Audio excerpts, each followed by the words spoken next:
Hello, it's me, Jaleel, and there's been some strange things happening. I'm here collaborating with the wonderful Brickaniac to bring to you our custom LEGO set 52722, the Creel house, aka Vecna's Lair. Before we get into the set, go check out Colin's video about the set and check out his channel where he makes a bunch of Marvel, Star Wars, and Stranger Things LEGO content.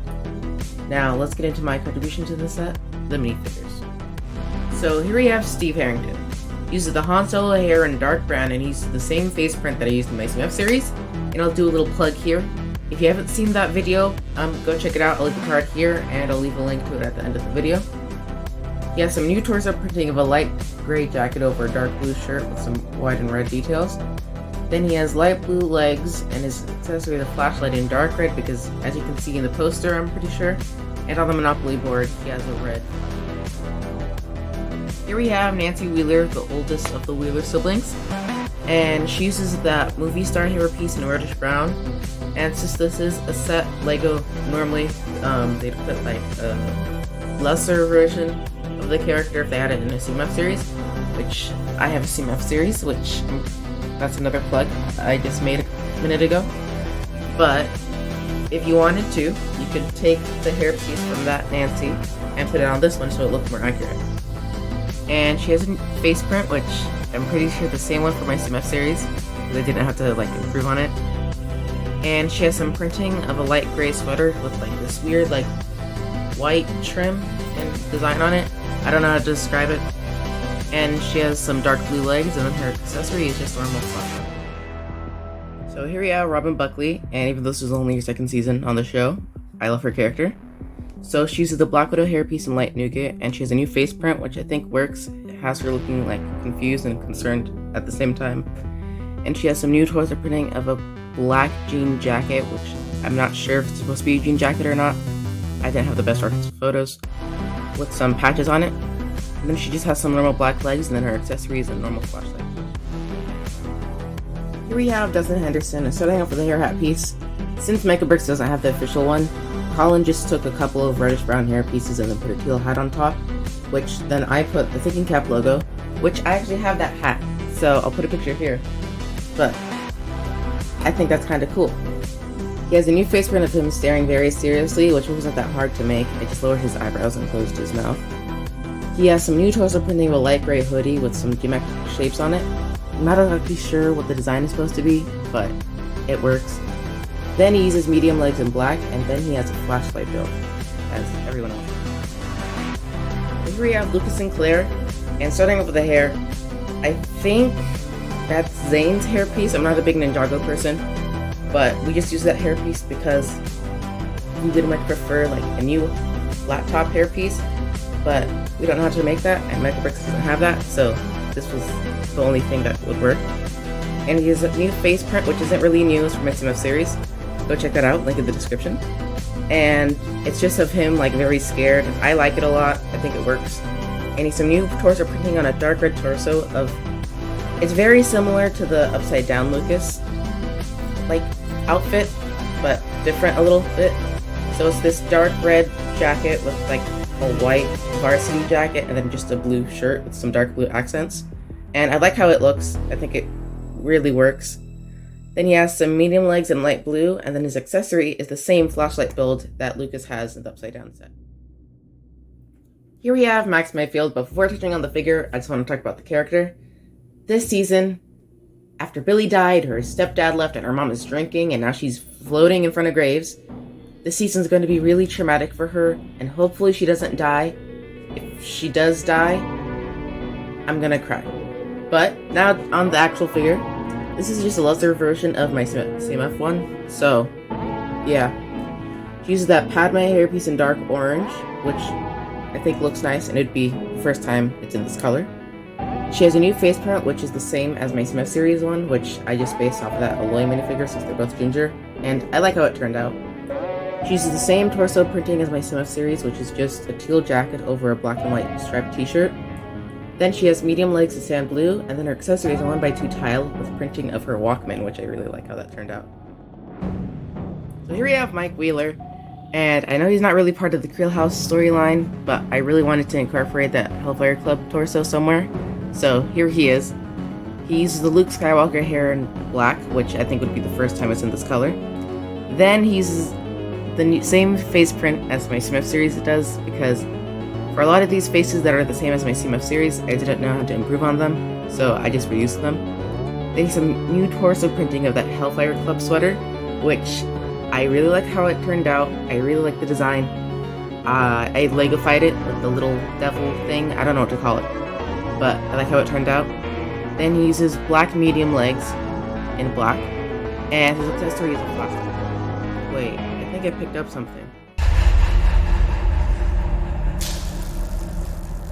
You've broken everything.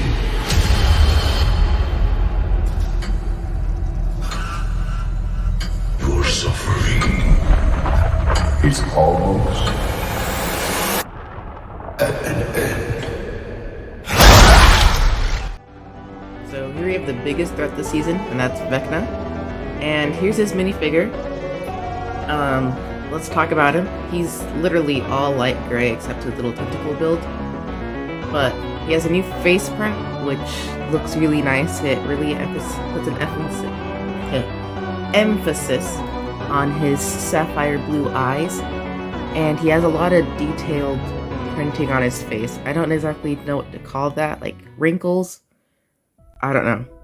Then he has some new torso printing, which was really easy to make. I just took the Lego Demogorgon torso printing and added onto it just so it looked more accurate. And I think it works out pretty well, if you ask me. Then he just has some light gray arms and light gray legs. And then, like I mentioned, he has a build for his tentacles using those vine pieces. So that was my contribution to the set. Now, on to Colin's contribution to the set, aka Chapter 2, the set. So before giving my opinions on the set, here's just some box art I designed. But now here's the actual set. So this is the exterior of the house, and I think Colin did a really good job at capturing the Creel house. This is likeness, I want to say. So there's two builds for trees. It's nothing too special. Then there's the main house, which I think looks wonderful. The windows are all boarded up, and for the board pieces, I just used the one from the Shrieking Shack, and then you just put it on there.